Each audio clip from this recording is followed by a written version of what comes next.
2,000 years ago, the emperor decreed that all the world must be enrolled, let no one fail to heed. The world was quite mixed up, you see, and no one seemed to know how many people were there and what taxes did they owe. Throughout the earth, the rich, the poor, the young, the very old, all traveled to their towns of birth so they could be enrolled. You're supposed to get down. What do we do? Sit down. Oh. Who are you, Joseph? Glad to meet you. Who are you?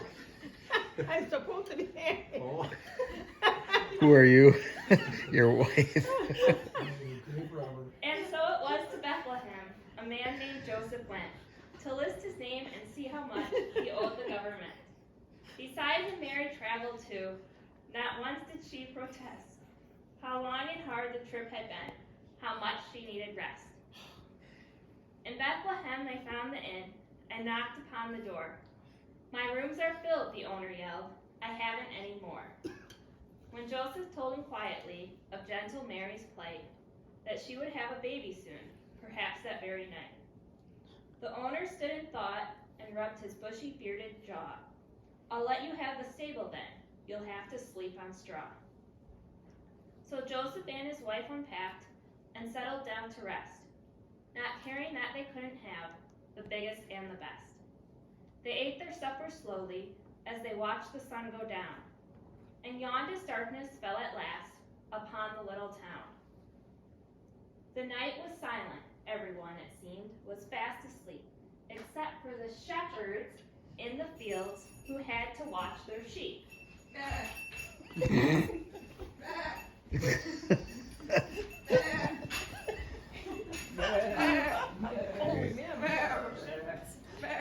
They huddled close and whispered low to keep themselves awake.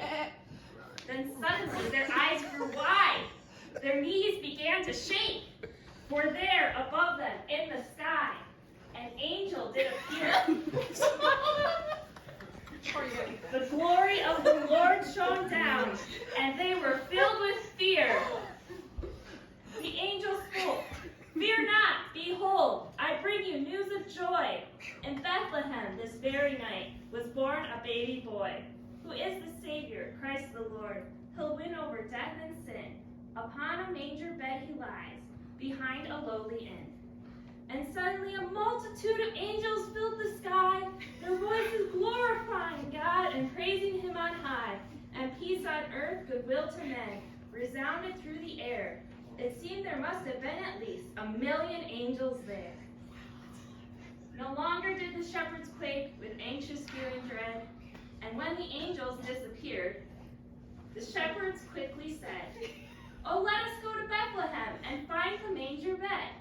And off across the fields they ran, to Bethlehem they sped.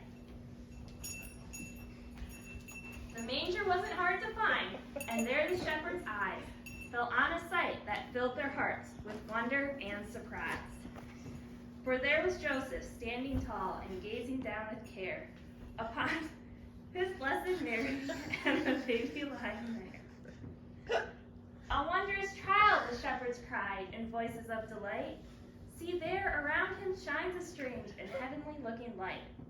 How warm and bright it seems against the coldness of this night. He surely is the one we seek. The angel's words were right. To Mary and to Joseph and to everyone they saw, the shepherds told the story that had filled them with such awe. This baby is the promised prince, the mighty Lord the King. We know because tonight we heard the holy angels sing. They told us that this blessed child of low and humble birth was truly Christ, the Son of God, the Savior of the earth. The news was spread from town to town. The whole world must be told, till every person, rich or poor, or young or very old, has heard about the coming of the Savior of all men, whom God has sent to earth because of his great love for them. Now when Jesus was born in Bethlehem of Judea, in the days of Herod the king, there came wise men from the east to Jerusalem, asking, Where is he that was born King of the Jews? For we